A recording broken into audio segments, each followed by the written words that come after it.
What's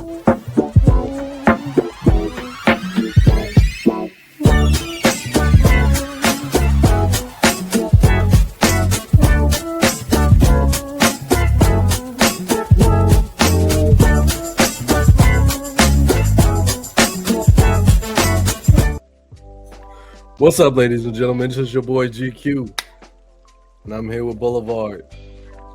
Yeah. Welcome.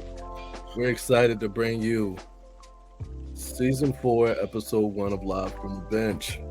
Season finale, premiere. Yes.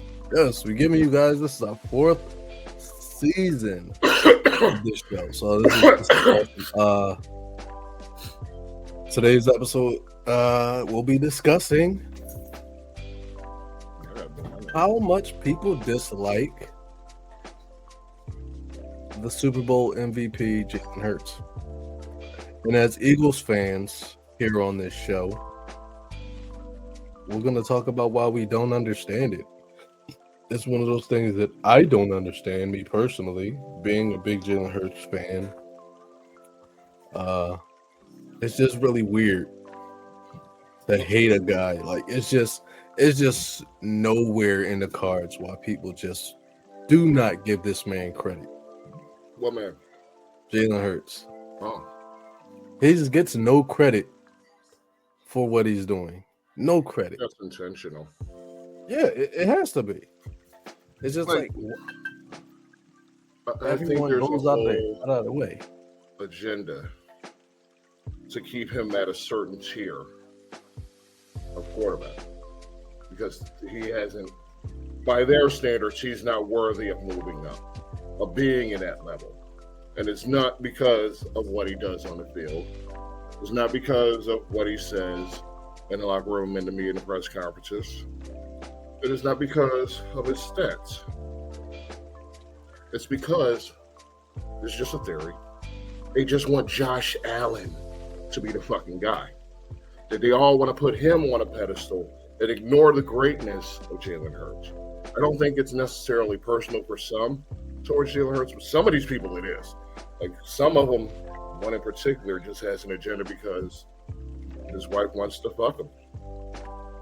Basically, I know exactly. I don't remember doing that, but you know what I'm talking about. I'm sure everybody who follows the show and the Facebook page knows exactly what I'm talking about. That video's right there. Mm-hmm. My wife was thirsty as hell for a piece of Jalen. Mm-hmm. So, I don't know. I mean, it's personal for some. It's a vendetta for some. And for others, it's just they can't praise him because he's not the golden boy in their eyes. Yeah. That's one theory, as far as that goes. I mean, I find it really weird, though, because it's like, as I remember, what was it being said that, we'll never, because it was actually said earlier this year, they're like, we'll never look at what Jalen Hurts is doing because he hasn't won anything. Right. He hasn't won anything. Well, he won the Super Bowl. He has 2 NFC championship wins. Mm-hmm. I don't act like that's not that he doesn't have a role in that. Right. It's like, and so, 2 years ago, MVP candidate, right? Until the collapse. Mm-hmm. I mean, like, the whole story, his first couple years, it was that he couldn't throw over the middle. Okay? That he couldn't read a defense. That they had to dumb down the playbook. He didn't have the arm strength. That's what they used to say. That's the first couple years. Then they kept with the can't read a defense. He's a running back playing quarterback. Like, there was always just this, they were trying so hard to keep him in that space, ignoring the most important stat of all stats: winning. Winning is the only thing that matters. It doesn't matter if you win by 2. It doesn't matter if you win by 30. It doesn't matter if you throw for 310 or 195. 100%. And the things that you can't do as a quarterback: make bad decisions, hold the ball too long, throw hospital balls. What am I missing? Quarterback no-nos. like throw interceptions, obviously. Yeah. He'll fumble the ball. For the most part, he's good at that. His completion percentage is above average. His yards per carry is above average. Maybe some of that is the fact that he has 2 top 15 receivers. But you can't hold that against him. Mm-hmm. All you can do is win with what you have. If he has better than other teams, that's not his fault. That's other teams' fault. That's their GM's fault. You can't fault him for having the best GM of his generation. You can't hold that against him. Absolutely. That's not fair. Okay? He doesn't pick the staff. There are people that do that. He didn't pick the team. There are people that do that. All he can do is go out there and make the most of what he has. Yep. And that's what happened. Sure, he didn't have to throw the ball 30 times. He sometimes didn't have to throw the ball 22 times. Fine. Win after win after win after win. Okay? Yeah, go on. I've been rambling. And I'll say this for the people that like this, that like to throw up the fact that, oh, he hasn't thrown the ball that many times. No, he hasn't. But guess what? He shouldn't have to throw the ball 35, 40 times. Right. If you're throwing the ball 35, 40 times, that means that you're playing from behind. That means you have to do, like, if you're at a point where your quarterback is throwing this much and you still haven't decisively won the game, that's a problem. For Jalen Hurts, he doesn't have to throw the ball that much, and he's already decisively won the game. He's not throwing, but you have guys like Josh Allen, the golden child to them, who come out there, throw 30 touchdowns, 350 yards, and has like 2 or 3 interceptions on his for that game. That's a problem, but we're not looking at that because we want to throw. You want Josh Allen to be the golden child, but the fact of the matter is, the people y'all keep putting over Jalen Hurts have done nothing. I saw an argument earlier where someone said Justin Herbert, they would take Justin Herbert over Jalen Hurts. I know that's the most craziest shit I ever heard because Justin Herbert hasn't even been the best quarterback on his own team. How many quarterbacks drafted after Patrick Mahomes have won a Super Bowl? I think it's only Jalen Hurts, right? It's only Jalen Hurts. So all of these quarterbacks that they want to put on these pedestals, give all these awards and accomplishments to, they haven't won when it matters. But they want to keep propping them up because to them, getting the pretty numbers, getting the high touchdown numbers, 40 touchdowns, 3,800 yards, that matters more to them than winning. Don't forget the salaries of these 4,000-yard quarterbacks, these 3,500-yard, 38 touchdown quarterbacks. These, I'm just using these numbers as an example. I don't know what the final tally was for anyone. These quarterbacks with these high numbers, are they necessarily winning? No. People would say this was Pat Mahomes' worst season. He made it to the Super Bowl. This was Lamar Jackson's best season, probably Josh Allen's best season. Where did they go? They went home. They went to Cancun. The only stat that matters is winning. And he does that better than your quarterback. That's what y'all need to understand. He wins. Okay? Josh Allen doesn't win when it counts. Lamar doesn't win when it counts. Who else would be considered? Mahomes, yes, he wins. He's the only one that wins over there. Burrow had his moment, but that may be coming to an end anyway. So who else is there? Okay. The problem is that there's no one to beat the Chiefs. So they make Mahomes look good and prop him up. But the Eagles are winners. It's a franchise. It is a team. Okay. It's not one man. They want it to be one man. The quarterback or bust. But there were 11 players on that side of the ball. Every one of those players has a role. Absolutely. The quarterback's role is to keep the ball moving forward, to not go backwards, to not give it to the other team. That's the quarterback's role. He's the conductor of the orchestra. He's not the end all be all. Yes, you need a good to great one to win when it matters. But you need one that knows how to win, that can play from behind, that can play ahead, that can stay level headed no matter what's going on out there. It gets the ball where it needs to go, where it needs to get there accurately. Jalen Hurts does that. I don't see what the problem is. You see what the problem is? I mean, the boy went through the whole playoffs, didn't throw an interception to the Super Bowl. Right. I don't see what the problem is. The turnovers matter. I don't see what the problem is. If he got one turnover in the whole playoffs, I don't see how that's a problem. If he was accurate as fuck, I mean, 17 for 22 in the Super Bowl, that's pretty accurate. That's acceptable in my book. Absolutely. Absolutely. What would that be, about 4 Forbes, give or take? I think the reason why Jalen Hurts gets the hate, I don't know, maybe I'm wrong. This is my opinion. I think the reason that Jalen Hurts gets the hate is because he's not the prototype. He doesn't play things like, and I think that's the reason why the Eagles get the hate that they get, is because they don't do it the way everybody wants them to do it. Right. They're not the way everybody else does. Yeah. Yeah, like they don't come out there and play the Shanahan. They're not playing the Shanahan system or the. Well, I mean, I don't know the system shit. I'm not a big system. It's like at least damn near half of the league is running some variant of a Shanahan system. Yeah. At this point. It's like they didn't play it like, quarterback is the heart of the team, and let me just say this, because the Eagles. Like the Eagles are such a great team, and they say that it's a whole. They say it's the team around Jalen, but what happened when Jalen wasn't playing? He didn't win.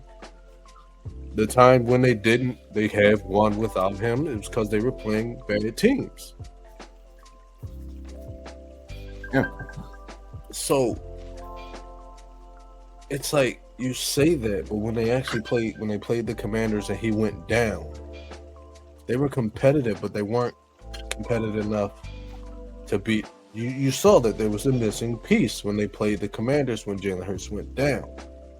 Mm-hmm. So that's right there. It should be an indicator that it's not the entire team, because the entire team can't do it without him.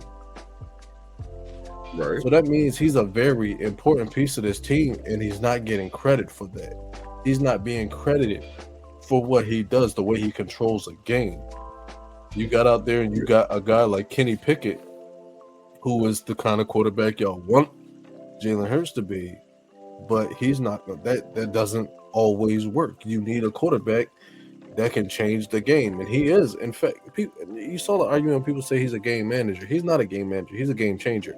And the reason why I say he's a game changer is because if he's a quarterback that's just going to sit back and be in the pocket and manage the pocket, then that means that if you can take away his ability to throw the ball, he's useless. Jalen Hurts is one of those people that you could put him in any situation, and he can probably beat you in that situation. Mm-hmm. His ability to run the ball, like you can't just sit back, drop all your DBs back, because you have to account for his ability to do other things. With Patrick Mahomes, is not that much. You're not really worried about that much. Josh Allen, it's not really a concern as much. Lamar, yes, very much so.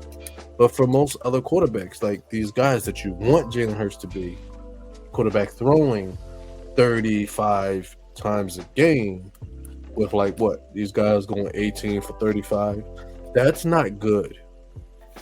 That's not good. And I feel like at some point it's got to stop being hate, and we got to start respecting the body of work that Jalen Hurts is, because the guy just won a Super Bowl, and he's still one of the most hated players, most disrespected players in the league, and that is insane to me. Mm-hmm. And one more thing I will say before I stop with my correspondence regarding Jalen Hurts is, until your quarterback wins a Super Bowl, I don't want to hear shit you had to say. Right. You can't talk shit about Jalen Hurts if your quarterback ain't win the Super Bowl. You want to know something crazy? Yeah. Jalen Hurts will have a cap number of $21 million next season. How he's a fucking genius. Yes, he is. The 15 quarterbacks who make 40+ mil a year, only the Eagles MVP, Super Bowl MVP, Hurts, and Mahomes have been to a championship game under their current contracts. Matt Stafford wasn't making that when he won the Super Bowl. And I wanted to backtrack to the game manager thing. The game manager, which to me means he doesn't have to throw crazy, basically 40 times a game, 35 times a game. He doesn't have to do that, but he has to keep the ball moving downfield, just not going backwards, keeping it moving. But he's not like getting Peyton Manning numbers and shit like that. What's the problem with that? Nothing. If you're winning and you're not turning the ball over with this guy, and all he's doing is breeding success, all these players want to play with him. The top wide receiver, number one wide receiver, was just talking about, we have issues. We're both alphas. We want to win. And that's what they do. I don't see the problem. I mean, I don't see what the issue is. I don't see how you can criticize the dude like he's some beta-ass motherfucker or something who doesn't get the job done. But he gets the job done better than mostly everyone who's saying that, the team that they root for.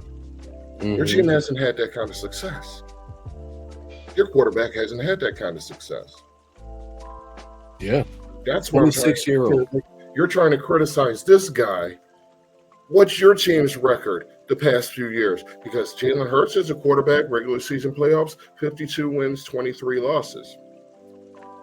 Okay, that's 75 games. I'm going to go do some math. You go ahead and talk your piece. I'm going to do some math. 52.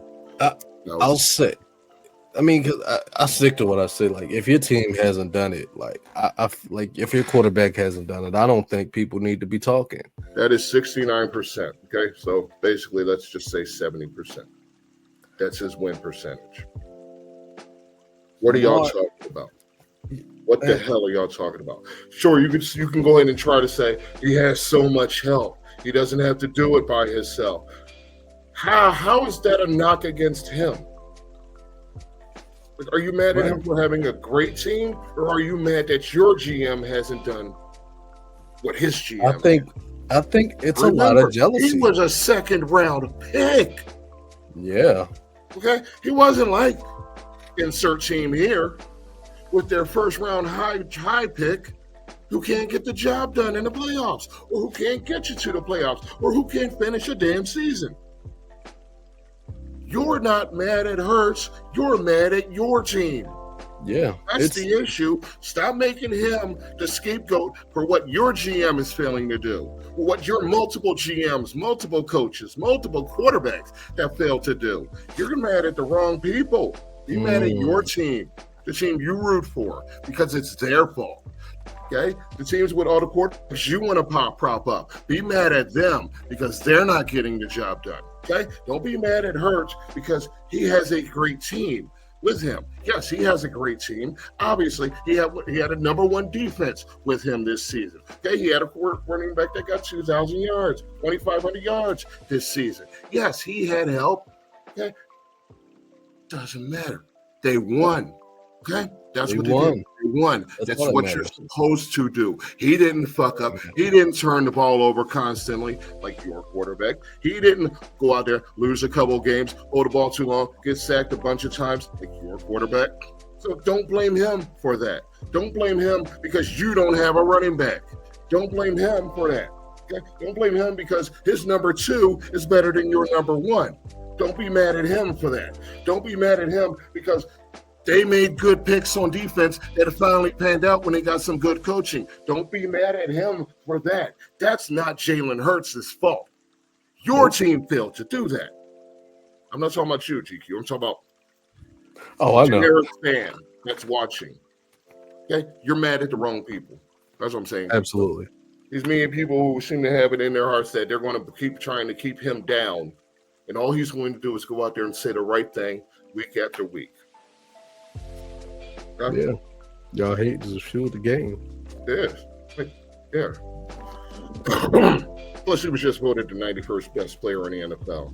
So he's probably, he's better than your quarterback anyway, person out there listening. Absolutely. I got a quote also from the head coach. It's amazing how much doubt there is sometimes. I can't quite comprehend it because it doesn't look like what people think it should look like. That's as far as the offense.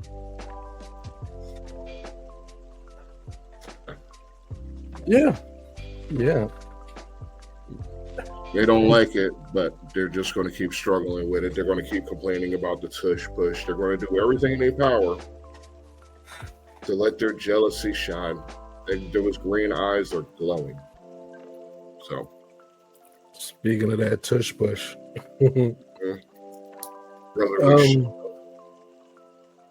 so now we know you can credit a lot of this offensive success, in fact, to Kellen Moore. Who Kellen Moore just got the head coaching position that he's been trying to get for a little while now. That's not what we're talking about here, though. That's not what I'm going to talk about. Congrats to Kellen Moore. I want to get into his replacement. Oh, well, if you're going to say that, don't forget to say that Nussmeier went with him. Nussmeier went with him. Jalen. Yeah, because I'm going to say that because, they're going to draft his son this year. Yes, I saw that. It was something I saw the minute they had made it when that happened, because I was like, wait, isn't his son in college right now? I was like, yeah, so that's probably a thing that's going to happen. That's not a prediction. That's a spoiler. Yeah, it's so insane. That's what Paul Heyman would say. That's a spoiler. Shout out to Paul Heyman. Yeah. But yeah, go on with your Kevin Patullo. That's his name, Kevin Patullo. And Parks. Tua. So, I love that name. So Kevin Patullo has been promoted to offensive coordinator, which makes this Jalen Hurts fifth different OC? Fourth different OC. Also had a couple in college too. In his career, in his pro career. So yeah, he's had a lot of revolving doors of offensive coordinators. I think Steichen stayed 2 years, and he was the only one. Yeah, Steichen was the only one that stayed. Yeah, so I'm simultaneous loving, baby. He's had, I think he's had five different play callers in his career, in his NFL career, because he had Doug Peterson, Sirianni, Steichen, Johnson, Moore, and now Patullo. And had success with all of them? He's found success with all of them. I mean, not so much with Doug Peterson.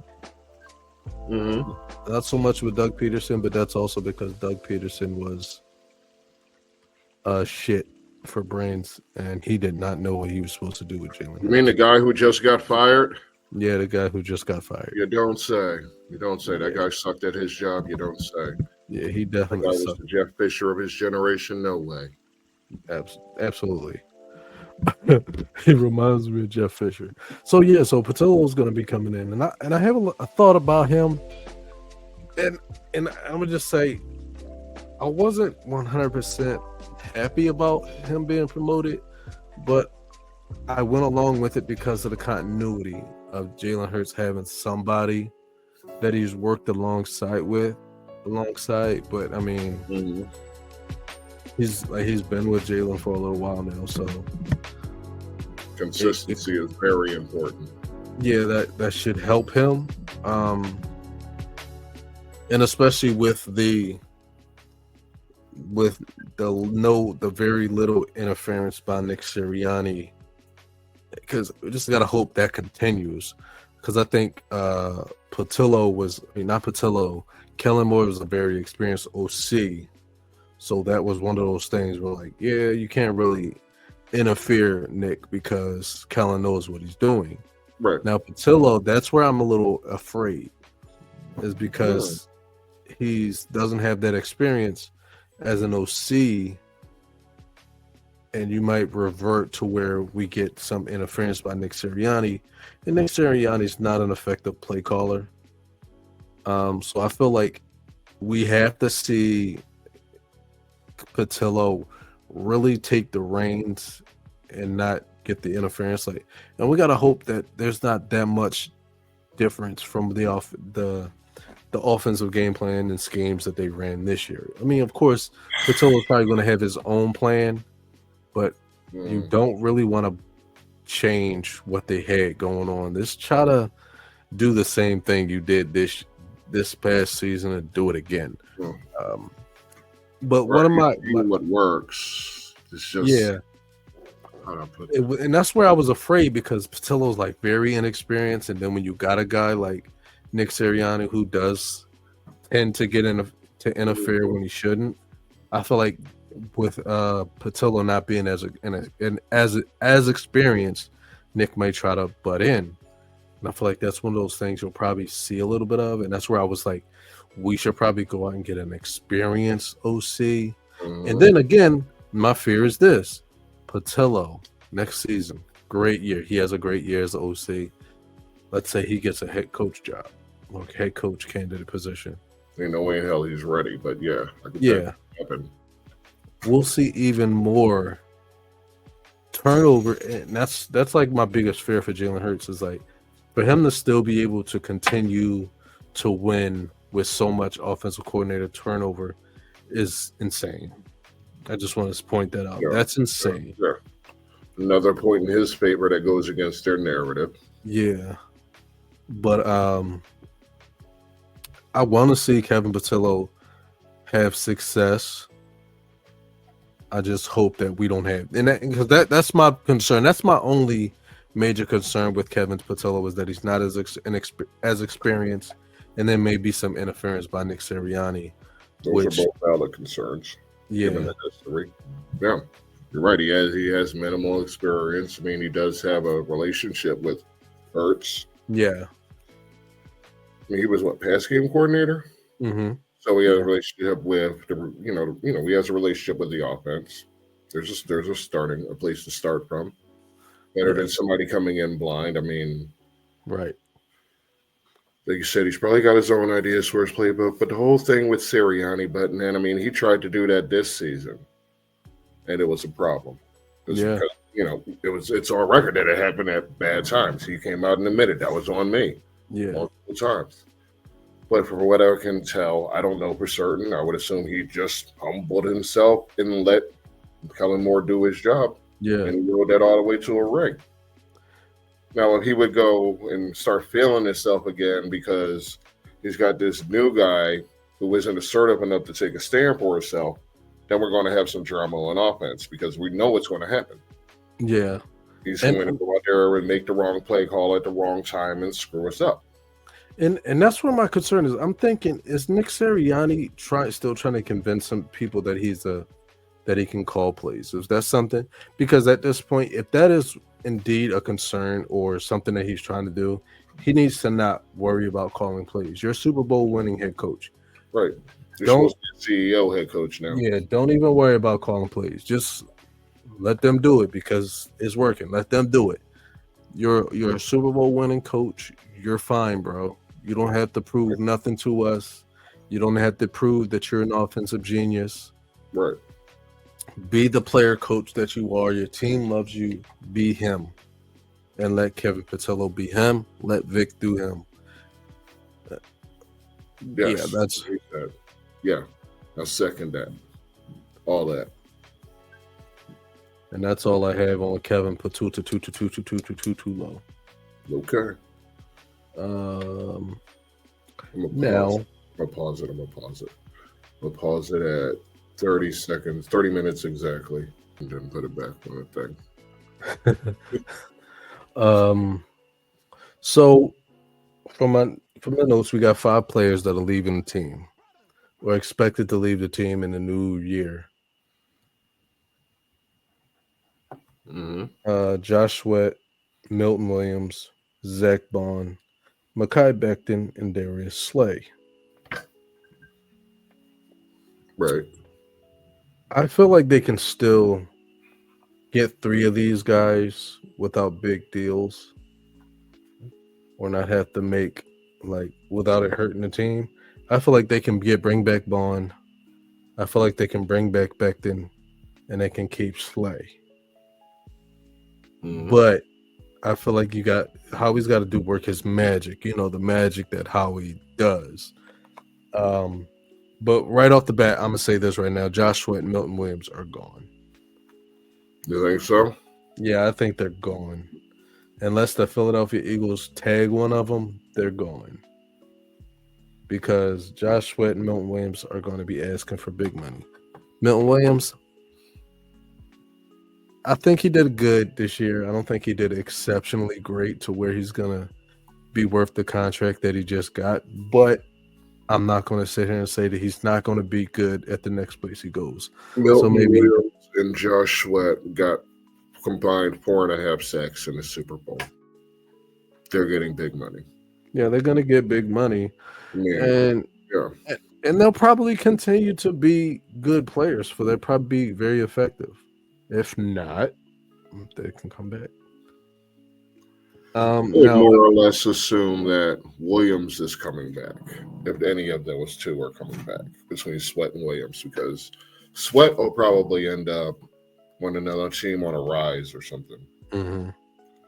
It just and Williams would be the one that comes back. I can't like Sweat. I looked at the spot track market value, their projections on what he's worth. They had Sweat's value at 3 years, 56 million. Mm. I don't know if that's what he'll make in free agency per se, but that's what they had his value as. Milt Williams, 3 years, 36 million. That's 12 million a season. That I could see. That's a deal I could see Philly re-signing Milton Williams for. Yeah, I can see Sweat getting a lot of money. That's 18 mil a season right there for Josh Sweat. So yeah, especially if it's like a one of those teams that's like not good right now. Mm-hmm. Yeah. So here's my thought on Sweat and Williams. On Sweat and Williams, because the whole Myles Garrett situation is getting popular. Josh Sweat will end up on the Panthers. Yeah, I can see that. But he'll end up on the Panthers. If Myles Garrett, if that's even something that's even remotely possible, because even though it's allegedly he's not doing it for the money, like let's say he takes like a $10 million deal. Wait, who? Myles Garrett. Oh, because he says he's not doing it for the money. No, he's still got 2 years, from what I understand, Myles Garrett. Yeah. I've seen that he doesn't want an extension, but that's crazy to think that he wouldn't want an extension. So I'd go in assuming that he wants an extension, but how do you make that shit work? Yeah, his cap hit isn't terrible. Right. I'd bring him in. The value and the age make it a little harder. Yeah. But if you're a team in a situation where you're just mostly reloading, then yeah. Mm-hmm. But the Eagles are kind of in a situation where they have people that they need to re-sign. Yeah, and those 3 people, I'm saying Makai Becton, Zach Bond, and Darius Slay. Now, I'll say this about Darius Slay. I'm sorry. I was talking about something totally different. I was talking about the extensions. Mm-hmm. Like they got to extend Dean, they got to extend Jurgens, they got to do something with Goddard because he's getting older. Oh, and they got to do something with Blankenship. Let alone Slay and Bradbury and Dotson and Calcaterra. What are they going to do with those players? Bradbury will likely not be an Eagle this new season. He will. Right. They will let Bradbury will probably get traded. Bradbury will get traded. I know Avante Maddox is gone. Maddox is gone. Bradbury will get traded.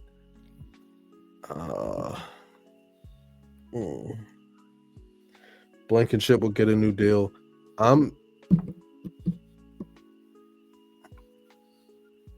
They need extensions.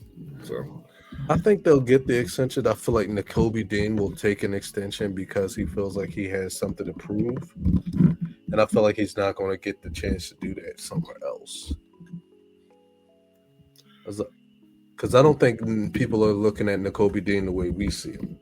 Oh, yeah, they are. You think so? Oh, yeah, yeah. I mean, come on. He was a high pick. He had a pedigree coming in. They're aware. They're still watching Nakobe Dean's progression. He's not under the radar by any means. Well, we end up. I think Howie, and that's just the magic of Howie because he just does some stuff. He pushes all the money to years later in dead cap. That's what he does.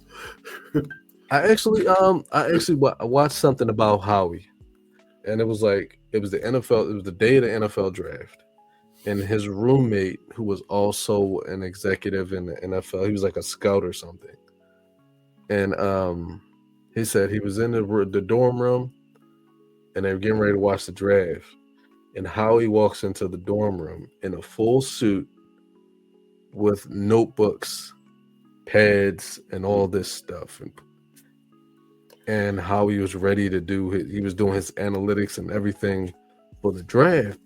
He said, and Howie Roseman said, I'm going to be he said he was going to be a GM in the NFL. Do you know the team that could you guess the team that Howie wanted to be a GM for?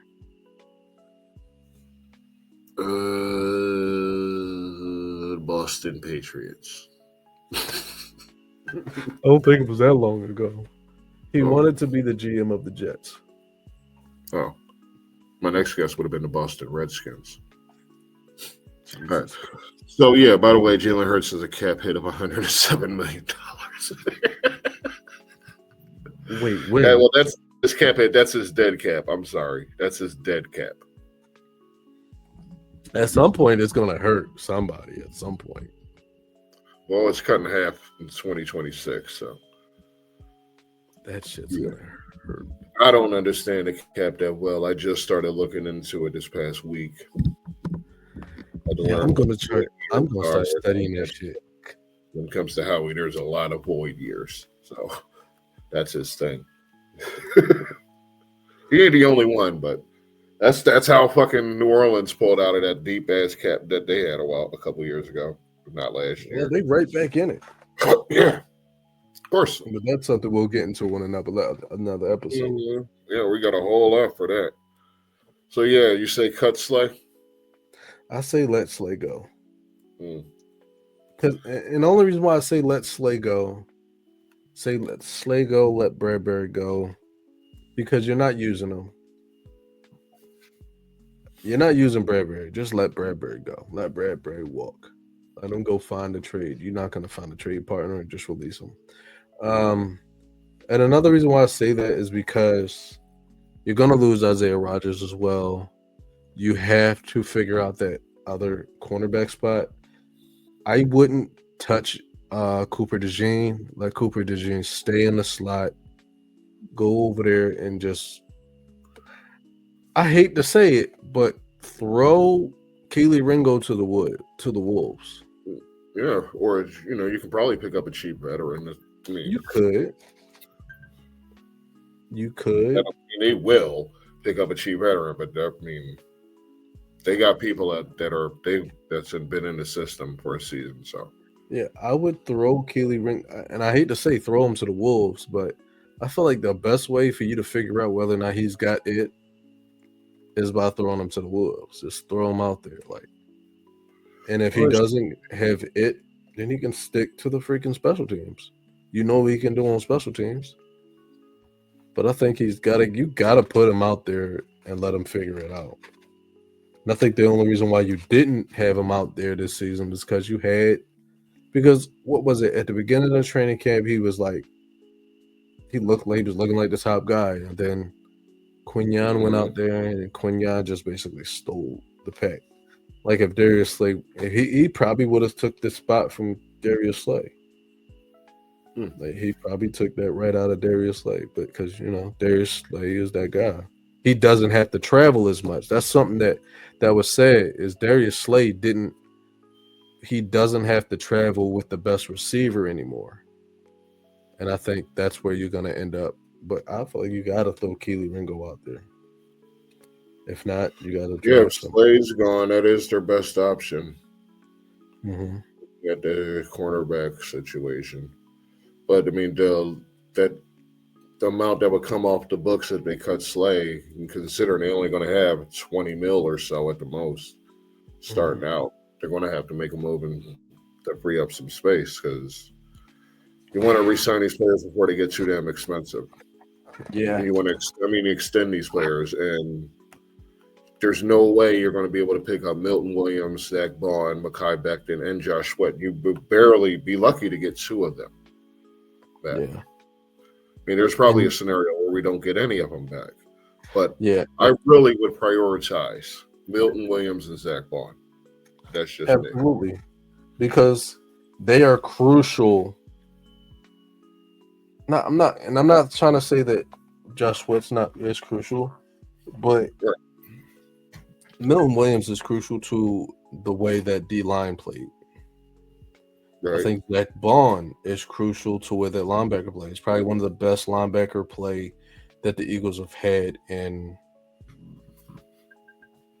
for a long time. I think I can't name an inside linebacker for the Eagles that played that well since Jeremiah. Nope. I really can't. Like I feel like that was the last time we had somebody who was doing it like that since him. I could be wrong, but Yeah, I get what you're saying though, yeah. He's made a difference in the center of that defense. And that's why we need him back. Yeah. I think he would come back because this is the team that took a chance on him, actually put him out there.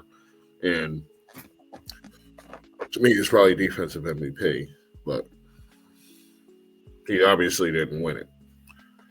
So I mean, you scratch my back, I scratch yours kind of deal. Yeah. So yeah, I'd bring him back, and based on what I saw for his value, which is about $10 million a season, I'm sure you're gonna have to pay more than that for him to bring him back. But how he can work his magic and get him back for 12, would you give Zach Bond 12 mil? 3 years, 12 mil? 3 years, 36 mil? No. Actually, maybe. It depends on how much we got. Like how he can do his magic. I don't know how that shit works. Right, 3 years, 36. I mean, how about 2 years, 24? Yeah. I'd do it. You know what? How we weigh it would be 2 years, 24, but it would be like 5 years. Because they would all be like 3 years would be void years. Yeah. Or it's just dead cap eating the books. That's how it works. I think one person that we're not thinking about as far as cap is Bryce Huff. Bryce Huff is gone. I hope so. He is gone. We don't know He's still been a non-factor to me in all of this discussion. Because I feel like Howie is going to Howie will have to extend that, figure out how to work his contract in a way that he can cut him with like very little. Yeah, I'm about to go look at his contract. Okay. This year, his hit is $7.5 million.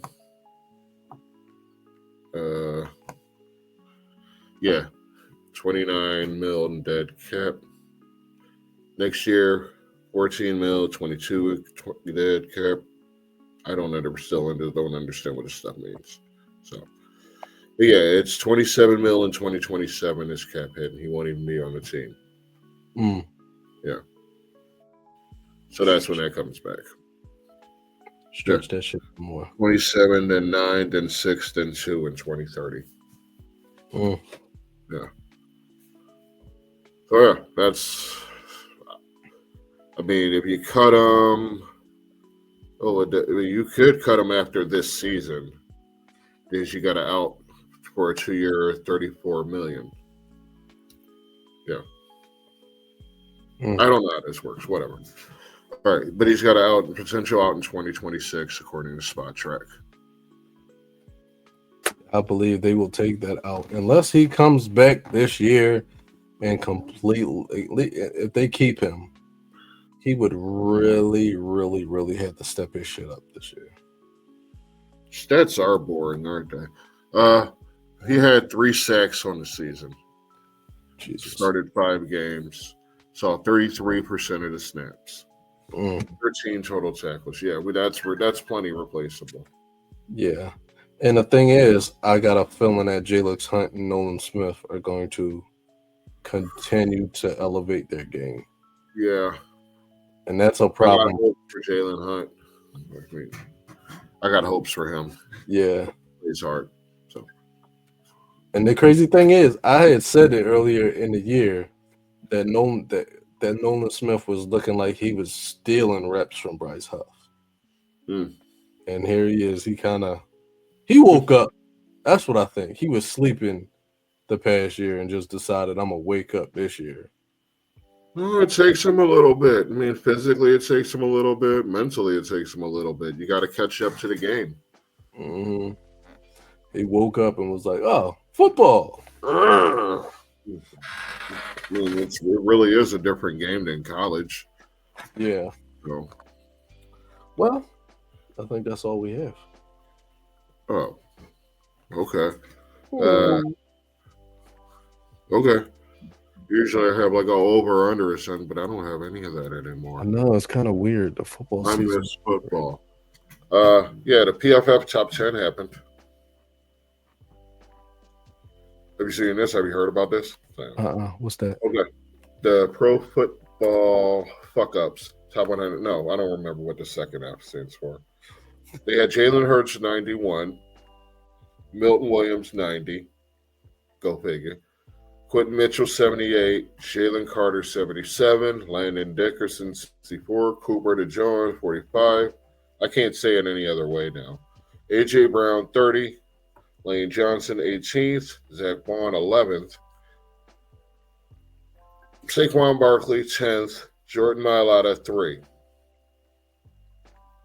Just go ahead and say they hate the Eagles. They hate the Eagles. They put 1, 2, 3, 4, 5, 6, 7, 8, 9, 10 Eagles on his list of the top 100. Yeah. The Eagles are the flavor of the month. I mean, they're the flavor of the month, but I don't think. I mean, 2 rookies. You got 2 rookies on there. Zach Bond, who came out of nowhere, most improved player. But they got Saquon Barkley 10th. Derrick Henry 5th. Make that make sense.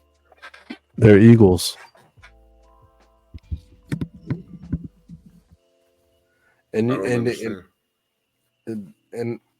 it's not, and it can't 100% be because, like, people understand that people don't hate the Eagles because of the fans. I used to believe that they hate the Eagles because of the fans. There is no reason that you put Derrick Henry above Saquon Barkley because of the fans. No, that was 100% because y'all hate that. Y'all hate the Eagles. Y'all hate that he wore Eagles uniform. Yeah, and that's it. That's it. I gotta say, the reputation of the Eagles fans make me rep the Eagles so much harder. Oh yeah, for sure. I really do. It's like, oh, that's how you feel. Wait till you see how we really are. It's like, fuck you, my friend. Shit. No, it really do, though. It makes me even prouder to be an Eagles fan, born and bred. Yeah. Well, ladies and gentlemen, before we go, I just want to say this. And I'm not going to say my usual thing. I will say this though. As we continue to grow our channel, grow our show, our brand, we're going to start expanding a little bit. So LFTB will be soon debuting on Patreon. So those who are really interested in seeing the other things that we got going on, want to see some of our uncut stuff, some of our behind the scenes stuff, I think you might want to look us up on Patreon. Once we get everything situated, we'll start putting it in the links. So you can come join us on Patreon. We'll even make our Patreon subscription price not very expensive because it's not about the money. It's about just having fun. So, without further ado, we got three of the most amazing words to say. Second, it's probably the second 3-word phrase that is awesome on this show. The first one is fly equals fly. And the second one, boulevard. You know this one. Maybe I might know this one. I might have to think really hard on that. Dig into the crate to see what I can find. The second best 3-word phrase that we'll ever hear on this show. It's not fly equals fly.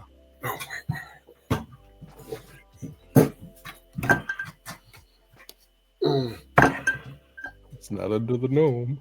Hit the bench. Hit the bench.